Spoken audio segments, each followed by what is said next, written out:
Hare Krishna. So welcome to Bhagavad Gita classes. अॼु असीं नओं सेक्शन शुरू कंदासीं गीता महात्म्य जो।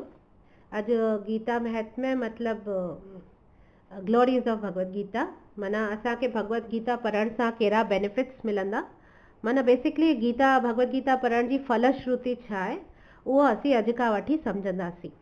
ऐं बिकॉज़ असां कहिड़े बि ग्रंथ जो महात्म्य बि कोन सम्झो आहे त असीं उन ग्रंथ जो आदर कोन करे सघंदासीं। इन करे हर भगवद गीता में तव्हीं घणो करे ॾिसंदा न कि ही भगवद गीता जे इंट्रोडक्शन में हमेशह गीता महात्म्य ॾिनल हूंदो आहे।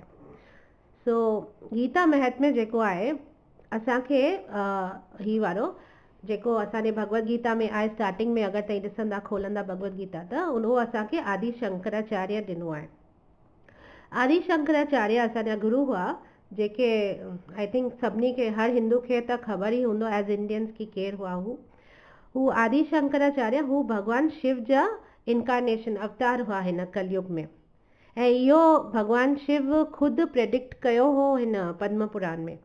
त शिव महादेव उन में रिकॉर्डेड आहे कि पार्वती देवी खे चयो हो कि कलयुग में मां हिकिड़े साउथ इंडियन ब्राह्मण जे रूप में अवतार वठंदसि ऐं मां वेदास खे रिवाइव कंदसि जेके साइडलाइन किया हुआ हुआ भगवान बुद्ध खां, भगवान बुद्ध जा। छा आहे न, भगवान बुद्ध छा कयो, वेदास खे साइडलाइन करे छॾियो हो अहिंसा आणण लाइ। ऐं बिकॉज़ हुन टाइम में उहा सोसाइटी खे अहिंसा जी ॾाढी ज़रूरत हुई, त इन करे बुद्धा इहो कमु 2000 साल पहिरीं कयो हो। पर मां इन्हनि शास्त्रनि खे, इन्हनि वेदनि खे वापसि प्रोमिनेंस में आणंदसि, इहो शिव महादेव पार्वती देवी खे पद्म पुराण में चयो हो।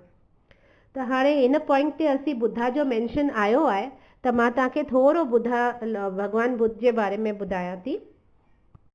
भगवान बुद्ध जेके हुआ न, हू विष्णु जा ई अवतार हुआ। उहे असांजो मतिलबु असांजा शास्त्रनि हुनखे इंक्लूड कयो आहे। 10 अवतार जेके आहिनि न, विष्णु जा 10 अवतार आहिनि, उन्हनि मां हिकिड़े में भगवान बुद्ध बि आहिनि। ऐं 24 अवतारनि में बि भगवान बुद्ध जो मेंशन आहे। पर हुन जा टीचिंग्स जेके हुआ न, हुन जेको सम्झायो, हुन जेको सेखारियो, उहो सभु एथिक्स जे बारे में हो। उहो मतिलबु भगवान ऐं भक्ति जे बारे में बिल्कुलु कोन हो। टोटली हुन बसि निर्वाण सेखारियो ऐं एथिक्स बेसिकली सेखारिया। रीज़न इहो आहे, माण्हू मतिलबु कि हू भगवान ऐं भक्ति कुझु बि हुन कोन ॿुधायो, उहो सभु साइडलाइन करे छॾियो। छोकी लाइ टीचर, जीअं मूं तव्हांखे अॻे बि इहा ॻाल्हि सम्झाई आहे कि के टीचर PhD थी सघे थो, पर अगरि हुनजो स्टूडेंट क्लास 1 में आहे त हू टीचर हुनखे 2+2 4 ई सेखारंदो। इन जो मतिलबु इहो कोन्हे कि टीचर खे हिन खां सवाइ ॿियो कुझु ईंदो कोन्हे। त इहो कॉन्सेप्ट असांखे सम्झणो आहे। असांखे इहो सम्झणो आहे कि हू स्टूडेंट जी कैपेसिटी ओतिरी हुई उन स्टेज ते सम्झण लाइ, इन करे भले टीचर PhD हो, हुनखे ओतिरो ई सेखारियो। त सेम विथ भगवान बुद्ध आहे। उन टाइम में जॾहिं 2000 साल पहिरीं इंडिया में माण्हू ॾाढा रिचुअलिस्टिक हुआ।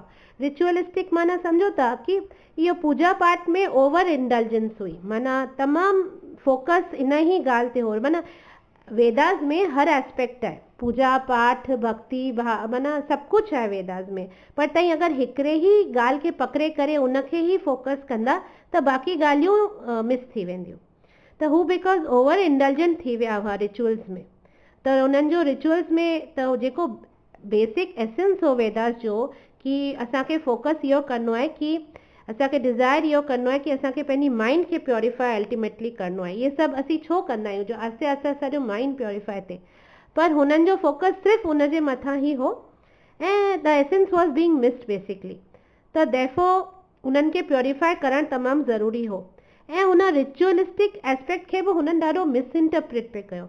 मिसइंटरप्रेट इन करे हुननि ॾाढा एनिमल, बलि हुई, शास्त्रनि में बलि हुई, पर हुननि बलि ते एतिरो फोकस कयो कि हर घर में, हर जगह बसि एनिमल सैक्रिफाइसिस ही चालू हुयूं। मतिलबु पूजा माना एनिमल सैक्रिफाइस। त इहो ॾाढो प्रचलित थी वियो हो। ऐं इहो चई करे कंदा कि वेदनि में त इहो ई लिखियलु आहे। त उहो सभु एतिरो घण थी वई हुई उन टाइम में, एतिरी घण थी वई हुई जो भगवान बुद्ध जो अवतार खणी करे इहो अची करे सम्झायो कि माना ही सभु ॻाल्हियूं ज़रूरी कोन्हनि। अची करे टोटली वेदास खे साइडलाइन करे छॾियईं।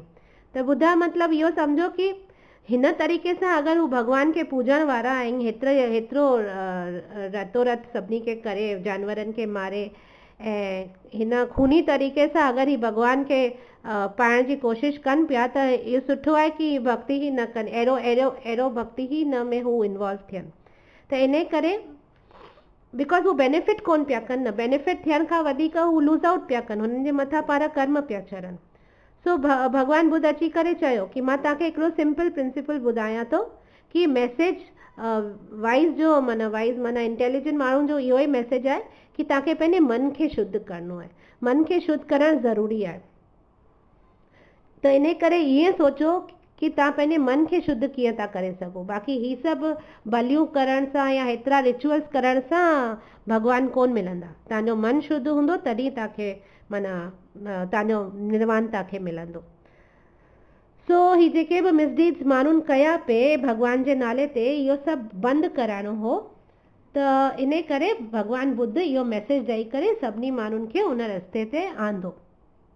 न त हुनखे घणेई वधीक नॉलेज हुई, हू ॿियो घणेई कुझु हुननि खे ॿुधाए सम्झाए सघिया, पर ओॾीमहिल हुननि माण्हुनि जी स्थिति ऐं मनोवृत्ति अहिड़ी कोन हुई जो हू ओतिरो एक्सेप्ट करे सघनि। जीअं मूं तव्हांखे हिकु दफ़ो जीसस जो कोन ॿुधायो हो, लिखियल आहे कि जीसस चयो हो बाइबल में कि मूंखे घणेई कुझु, I have so much more to tell you but you can not hear it now.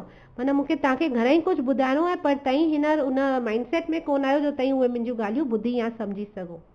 सो जेको बि प्रॉफिट ईंदो आहे न, हू माना अलॻि अलॻि टाइम ते जेके अवतार ईंदा आहिनि या भॻवान जा मैसेंजर ईंदा आहिनि, हू according to time place and circumstance ही प्रीच कंदा आहिनि। माना इनखे हिंदी में चइजे त देश काल ऐं पात्र, देश काल ऐं पात्र टाइम प्लेस सर्कमस्टेंस जे हिसाब सां ई हू को बि मैसेज ॾींदा आहिनि कि जेको हुनखे सम्झ में अचे। त जंहिं टाइम में बुद्ध आया हुआ उन टाइम में उन वक़्त जो डिमांड इहा हुई कि हुननि खे हू सेखारनि, त हुननि उहो सेखारियो। पर आस्ते आस्ते छा थियो न, उहो त सॼो इंडिया में स्प्रेड थी वियो, आसे पासे में कंट्रीज़ में सॼो स्प्रेड थी वियो, बुद्धिज़्म वेदा टोटली शट डाउन थी विया। त पोइ जॾहिं अॻियां ही टोटली साइडलाइन थी विया, त माण्हू मॻई अंधविश्वासी, माना नॉट अंधविश्वासी सॉरी, माना बिल्कुलु शास्त्रनि में माण्हुनि जो विश्वास थी वियो, त ज्ञान लुप्त थियणु शुरू थी वियो। त जॾहिं ज्ञान लुप्त थियणु शुरू थी वेंदो आहे त पोइ कीअं माना सोसाइटी, ह्यूमन सोसाइटी खे कीअं दिशा मिलंदी। इन करे जॾहिं हू आदि शंकराचार्य जो अवतार थियो, जीअं शिव भॻवान पद्म पुराण में ॿुधायो आहे, हुननि अवतार वठी करे वेदनि जी वरी खां स्थापना कई। त अकॉर्डिंगली हुननि जो जन्म केरला में हिकिड़ी ब्राह्मण फैमिली में थियो। हुननि जा पीउ तमामु जल्दी गुज़ारे विया आदि शंकराचार्य जा, ऐं जॾहिं हू 7 साल जो ई हो, हुन एक्चुअली संन्यास वठण ते चाहियो ऐं हुनजी माउ घणेई हुनखे रोकियो, रुनी ॾाढो, पर हुन पंहिंजी माउ खे इहो आश्वासन ॾिनो कि न, जॾहिं तूं पंहिंजा प्राण छॾंदीअ मां तोखे प्रॉमिस थो करां, मां ईंदोसि कंदो ॾियनि, पर हींअर मूंखे वञणु ॾिए, उन टाइम ते मां तो वटि ज़रूरु ईंदोसि। ऐं जीअं बि सम्झाए बुझाए करे पंहिंजी माउ खे हू संन्यास हुन वठी छॾियो ऐं हुन ट्रैवल कयो। बेसिकली हुनखे नॉलेज त घणेई हो, छोकिला शिव महादेव जो अवतार हो, त हुन छा कयो, हू संन्यास वठी करे north south east west India जो हू ट्रैवल करे करे सॼो वैदिक रिलीजन खे वापसि स्थापना कई, फैलायो, ऐं जेको अॼु असीं सनातन धर्म जे नाले सां सुञाणूं। त बेसिकली सनातन धर्म जी वरी स्थापना इंडिया में आदि शंकराचार्य कई। ऐं ही 4 मठ त तव्हांखे ख़बर ई हूंदा न, नॉर्थ साउथ ईस्ट वेस्ट में। आई थिंक गोवर्धन मठ ईस्ट में आहे, ॿिया बि 4 मठ आहिनि, मां ॾिसां थी नाला रेफर करे तव्हांखे ॿुधायां थी, मूंखे हींअर यादि कोन पिया अचनि, पर ही 4 मठ जेके इंडिया में आहिनि, जेके नॉर्थ साउथ ईस्ट वेस्ट में, बद्री, आई थिंक बद्री में, द्वारका में, आई just check in I let you all know. त ही जेके 4 मठ आहिनि, इन्हनि 4 मठनि जी स्थापना माना ऑल ओवर नेटवर्क जेको आहे सनातन धर्म जो ऐं वेदनि जो, हिन आदि शंकराचार्य सेटअप कयो। So now Vedas were back again. त हुन घणेई लिटरेचर्स लिखिया, कॉमेंट्रीज़ लिखिया हुन, पर मोस्ट प्रोमिनेंटली हुन भगवत गीता जे मथां लिखियो। छोकी लाइ जॾहिं हुन ही सभु शास्त्र पढ़िया, त हू जेको महाभारत जे भीष्म पर्व में जेको ही भगवत गीता आयो, त हुनखे उहो लॻो कि इहो त एक्सक्लूसिवली अलॻि सां पढ़णु खपे।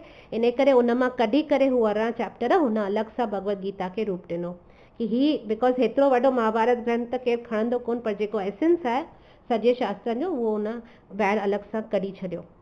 ऐं हुन पोइ भगवत गीता जे बारे में बि ॾाढियूं कॉमेंट्रीज़ लिखियूं।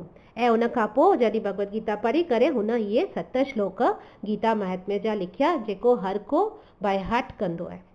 छोकी ही गीता महात्म्य में महात्म्य खे ही पढ़ण सां घणेई फलश्रुति मिली वेंदी आहे। सिर्फ़ु इहे 7 श्लोक बि असां गीता जे बारे में पढ़िया त माना असां गीता जो गुणगान कयो न, त जीअं ई गीता जो गुणगान कयोसीं त हू असांखे उनजो ई बेनिफिट मिली वेंदो आहे।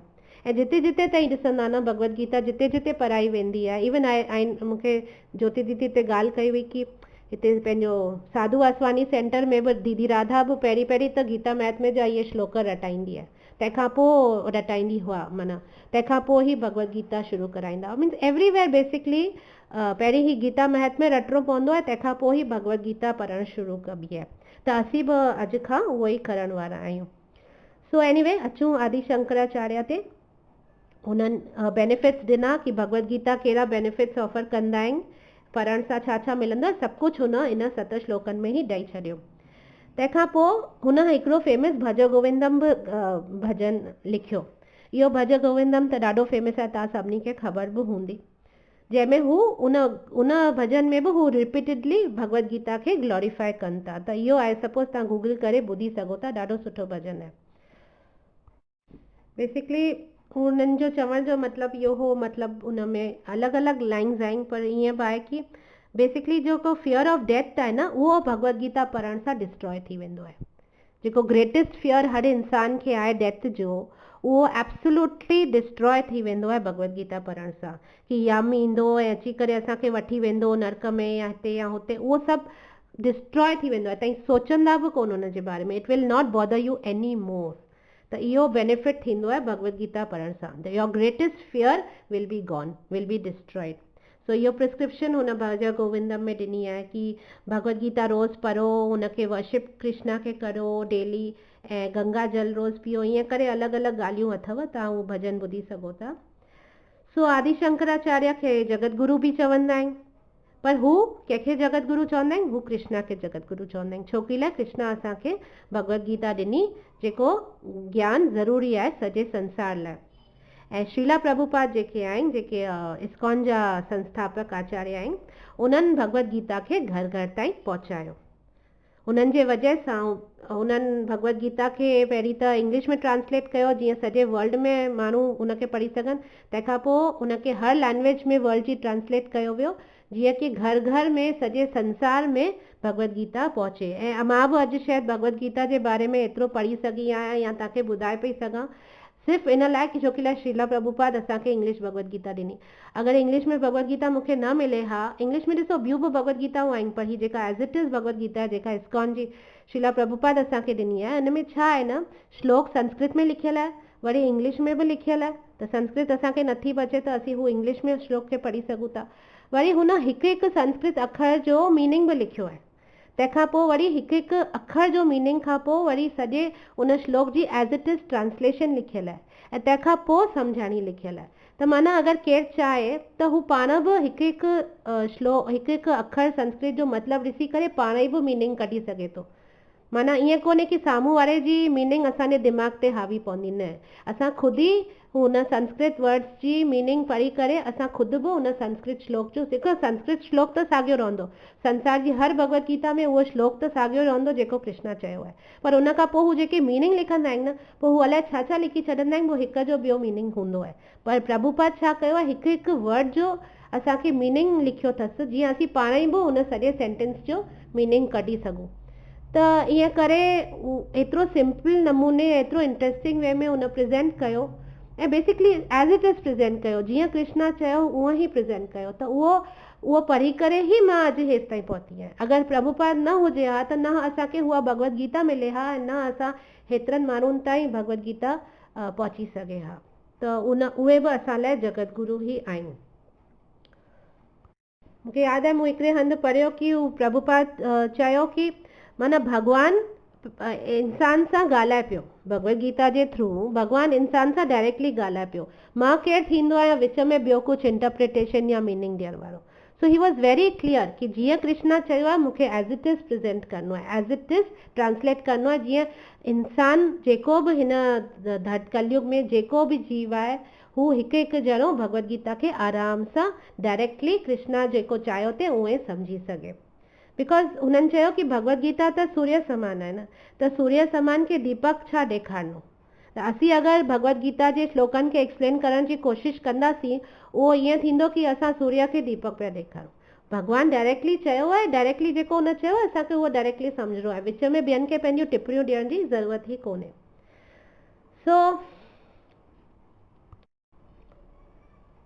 सो हुननि भक्ति वेदांता बुक ट्रस्ट जी स्थापना कई, जेके अॼु ताईं चवंदा आहिनि 60 करोड़ ऑफ जेको असांजो शास्त्र आहिनि, भक्ति जा लिटरेचर्स आहिनि, एतिरा वर्ल्ड में अॼु ताईं डिस्ट्रीब्यूट करे चुका आहिनि।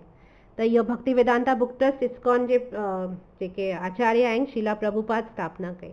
इस्कॉन जी स्थापना हुनखे अमेरिका वञी हुन कई। ईअं हो कि माना हू हिते घणेई मिसकंसेप्शन आहे कि फॉरेन जो आहे, पर फॉरेन जो कोन्हे। प्रभुपाद हिकिड़ा बेंगोली हुआ, अभय चरणावेंद्र नालो हुन हुननि जो, ऐं हू हिकिड़ा बेंगोली हुआ। हुननि जो पीउ हिकिड़ो वॾो कृष्णा जो भक्त हो। माना चवंदा आहिनि, माना हिस्ट्री में आहे कि हू एतिरो वॾो भक्त हो कि हिकु दफ़ो हुनजी लाइफ एंड डेथ सिचुएशन अची वई। डॉक्टर चयो चिकन सूप प्यार पंहिंजे ॿार खे अगरि जीआरिणो अथई त, तॾहिं बि हू एतिरो कटर हो कि न, कृष्णा पाण ई हुनजी रक्षा कंदो, मां पंहिंजो धर्म कोन भ्रष्ट कंदसि ऐं पंहिंजे ॿार खे कोन प्यारंदसि। ऐं वाकई में हू ठीकु थी विया। माना एतिरा तमामु कंज़र्वेटिव, ट्रेडिशनल ऐं भक्ति भाव वारी फैमिली मां प्रभुपाद हुआ। He was a Bengali. हुनजो पोइ अॻियां हली पढ़ाई लिखाई कयईं, फ्रीडम मूवमेंट में थोरो घणो पार्टिसिपेट कयईं गांधी जी जे टाइम ते ऐं सभु। ऐं तंहिंखां पोइ वरी हू हुननि जी फार्मेसी जो बिज़नेस हो, इहे सभु हो। पर हिकिड़े ॾींहुं हुननि खे जेके गौड़िया मठ जा गुरु कोन्हनि, भक्ति सिद्धांता सरस्वती ठाकुर, उहे हुननि खे हिकिड़े ॾींहुं हुनजे प्रवचन क्लास में दोस्त वठी विया ऐं हुननि हुनखे चयो कि ईअं ई रैंडमली हुननि खे पिकअप करे चयो। हू Bhakti Siddhanta Saraswati Thakur lion guru of India चवंदा आहियूं हुनखे। त उन्हनि ई सॼो ही सभु केतिरा शास्त्र असांखे ॾिना आहिनि ट्रांसलेट करे। त उन्हनि बसि प्रभुपाद खे अपॉइंट करे चयो, यंग छोकिरो हो, कि तूं हेॾो पढ़ियल लिखियल आहीं, छो न तूं इंग्लिश में वञी करे सॼे वर्ल्ड में फैलाई तो असांजा हिंदू जेके असांजा सनातन धर्म जा शास्त्र आहिनि, भगवत गीता आहे, भागवतम आहे, सॼो भक्ति लिटरेचर आहे, छो न वञी करे असीं ॿाहिरि बि प्रचार करूं। बिकॉज़ सभु त जीवात्माऊं ई आहिनि न, सभिनी जो उद्धार करणु फर्ज़ु आहे न। जस्ट बिकॉज़ असीं हिंदू आहियूं त रुगो हिंदुनि जो थोरी असांखे उद्धार करणो आहे। त इन करे उन्हनि खे इहो इंस्ट्रक्शन ॾिनई। त उहा हुनजे घर मन में ॻाल्हि रहिजी वई, पर फैमिली जे करे, ॿारनि जे करे, वाइफ जे करे, बिज़नेस जे करे हू फाथल ई रहियो, गृहस्थ हो। पर हुनजो मन हमेशह हूंदो हो कि न, हिन गुरु मूंखे इहो चयो आहे त कुझु सोचे ई चयो हूंदी ऐं मूंखे हिकिड़े ॾींहुं हुनजी इच्छा पूरी करणी आहे।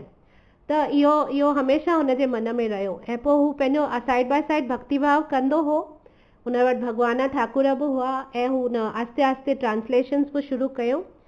ऐं पोइ आस्ते जॾहिं हुननि वृंदावन में रिटायर थिया, पोइ हुते हुननि खे लॻो कि अञा ताईं मूं पंहिंजे गुरु जो इंस्ट्रक्शन फॉलो कोन कयो आहे, मूं अञा ताईं कृष्णा खे घर घर ताईं पहुचायो कोन्हे। ऐं हुननि मूंखे चयो त मूंखे इहो हाणे करणु ई खपे। त 70 साल जी उमिरि में, तव्हां सोचे सघो था 70 साल जी उमिरि में केरु हिमत करे घर मां ॿाहिरि कोन थो निकिरे। ही अकेलो न्यूयॉर्क वियो अथव, अकेलो, न सपोर्टर न फॉलोअर न। हा, हिन खां पहिरीं हिकिड़ी ॿी ॻाल्हि थी, हू छा कई नंढा नंढा बुकलेट्स छापाए करे पंहिंजी सेविंग्स मां माण्हुनि खे रस्ते ते वञी विराईंदो हो कि भई भगवत गीता पढ़ो, भागवतम पढ़ो, कृष्णा जी भक्ति करो, इहो ई असांखे पार वठी वेंदो। ईअं करे घणेई पैम्फलेट्स छपाईंदो हो पंहिंजे सेविंग्स मां, ऐं ईअं करे लिखी लिखी आर्टिकल्स ऐं माण्हुनि खे वञी फ्री डिस्ट्रीब्यूट बि कंदो हो। पर इंडियंस केर बि हिनखे ध्यानु कोन ॾिनो। रस्तनि दिल्ली में या ॿियनि शहरनि में यूज़ टू गो, पर केर बि हुनखे ध्यानु कोन ॾींदो हो, न हुन खां केरु वठंदो। पर हुन हिकिड़ी ॻाल्हि नोटिस कई कि जेको बि वेस्ट में थिए पियो न, इंडियंस हुनखे हिकदमि कॉपी पिया कनि। ऐं वाकई में विच में टाइम बि अहिड़ो आयो न, जेको वेस्ट में फॉरेनर कंदा, इंडियंस तकिड़ो हुनखे कॉपी कंदा हुआ। कोन बांदर जेको ताईं करो ॾिसी करे बांदर कॉपी कंदो आहे। त असांजो हाल उहो लॻो पियो आहे कि असीं वेस्ट वारनि खे ॾाढा सिंग आहियूं हुननि खे, ऐं हू जेको कंदा सही कंदा ऐं असांखे हुननि खे कॉपी करिणो आहे। त इहो मेंटेलिटी पे हली। हुन इहो नोटिस कयो ऐं तॾहिं हिन विच में हुनखे इहा ॻाल्हि बि ध्यानु आई कि मुंहिंजे गुरु त मूंखे चयो हो कि ॿाहिरि वञी करे तूं प्रचार कर। त 70 साल जी उमिरि में वृंदावन में वेठो हो हिकिड़े राधा मंदिर में, आई डोंट नो व्हिच मंदिर it was, I forgot. So this उते वई हुनखे इहा आइडिया आई वापसि कि हुन पोइ पैकअप कयो पंहिंजो ऐं हुन पंहिंजो कीअं करे हिकिड़ी शिप में, हिकिड़ी कार्गो शिप में हिकिड़ी टिकेट मिड़ई अरेंज कराए, स्पॉन्सर कराए।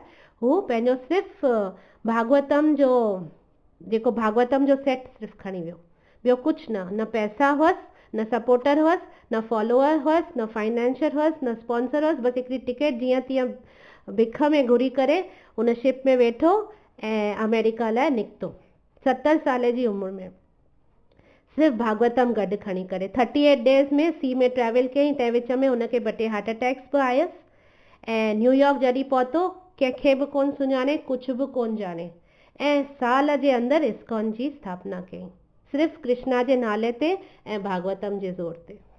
ऐं तॾहिं माण्हू चवंदा आहिनि कि इस्कॉन ॿाहिरां आयो आहे। अरे, इस्कॉन जो गुरू ई हितां खां वियो आहे असांजो हिंदू धर्म जो प्रचार करणु हुते।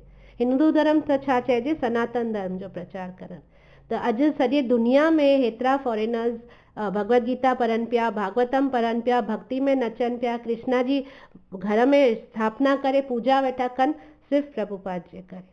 त ईअं अलॻि अलॻि टाइम्स ते देश काल पात्र जे हिसाब सां भॻवानु या त पाण अवतार वठंदा आहिनि या पंहिंजा मैसेंजर्स मोकिलींदा आहिनि, जेके हुनखे मिड़ई हू कीअं करे हुनजा जेके असीं ॿार विछिड़जी विया आहियूं उन्हनि खे वापसि घुराइण लाइ। त तीअं ई आदि शंकरा बि हुआ ऐं हींअर प्रभु, तंहिंखां पोइ हाणे रीसेंट टाइम्स में श्रीला प्रभुपाद हुआ ऐं उन्हनि हीअं इस्कॉन जी स्थापना कई ऐं हुनजे वजह सां अॼु घर घर में भगवत गीता आहे ऐं असीं हीअं आराम सां पढ़ी पिया सघूं ऐं सम्झी पिया सघूं। सो कमिंग बैक टू आदि शंकराचार्य, त ही भगवत गीता में प्रभुपाद बि आदि शंकराचार्य जा गीता महात्म्य जा श्लोक स्टार्टिंग में विधा आहिनि। त उहो असीं हिकु हिकु श्लोक करे पढ़ंदासीं ऐं सम्झंदासीं ऐं इहे 7 श्लोक आहिनि। इन 7 श्लोकनि खां पोइ असां पोइ भगवत गीता फर्स्ट श्लोक खां शुरू कंदासीं। सो सभिनी खां पहिरीं फलश्रुति पर अगरि गीता महात्म्य जी आदि शंकराचार्य जे श्लोक शुरू करण खां पहिरीं अगरि सभिनी खां पहिरीं असीं फलश्रुति ॾिसूं त भगवत गीता जो जेको लास्ट श्लोक आहे 18.78 उन में ते ॾिसंदा कि संजय, तव्हांखे ख़बर आहे न, संजय खे व्यासदेव दृष्टि ॾिनी हुई बैटल फील्ड में, माना कुरुक्षेत्र में जेको थिए पियो उहो ॾिसी करे धृतराष्ट्र खे ॿुधाए करे। त सॼो जेको भगवत गीता महाभारत जो वॉर सॼो प्लस भगवत गीता जो प्रवचन सॼो सभु कुझु संजय लाइव ॾिसी करे ऐं दिव्या दृष्टि सां धृतराष्ट्र खे सभु कुझु ॿुधायो पिए। त जॾहिं हुन भगवत गीता जी कॉन्वर्सेशन जेका ख़तमु कई, संजय जो लास्ट श्लोक आहे, त उन में हुन जेको चयो उहा बि फलश्रुति आहे भगवत गीता खे ॿुधण जी। त पहिरीं पहिरीं असीं उहो श्लोक पढ़ी करे तंहिंखां पोइ असीं गीता महात्म्य बाय आदि शंकराचार्य शुरू करूं था। सो 18.78 भगवत गीता लास्ट श्लोक। यत्र योगेश्वर कृष्णो यत्र पार्थो धनुर्धर तत्र श्री विजयो भूति ध्रुव नीतिर्मतिर्मम। इन जो मतिलबु आहे, जहाँ ही संजय चवनि था, जहाँ योगेश्वर कृष्ण है और जहाँ परम धनुर्धर अर्जुन है, वहीं ऐश्वर्य, विजय, अलौकिक शक्ति तथा नीति भी निश्चित रूप से रहती है, ऐसा मेरा मत है। तो संजय सब कुछ ॿुधी करे भगवत गीता जो लास्ट में इहो चवनि था कि जिते कृष्ण ऐं अर्जुन आहे उते ही सब कुछ बेसिकली ऑल ऑस्पिशियसनेस आहे। So wherever there is Bhagavad Gita, both Krishna and Arjun will be present, and जेको भगवत गीता खे ॿुधे थो, पंहिंजो टाइम इन्वेस्ट करे थो, उनखे सम्झे थो, उन लाइ ही सभु ॻाल्हियूं guaranteed आहिनि। So this is the फलश्रुति of listening to Bhagavad Gita by Sanjay. So हाणे असांखे भगवत गीता जो गीता महात्म्य जो फर्स्ट श्लोक करणो आहे, पर मूंखे लॻे थो इहो असीं नेक्स्ट क्लास खां कंदासीं। इन टाइम न त थी वेंदो, श्लोक थोरो लंबो हलंदो। So I think from next class I will take Gita Mahatmya shloka 1। Hare Krishna, thank you very much.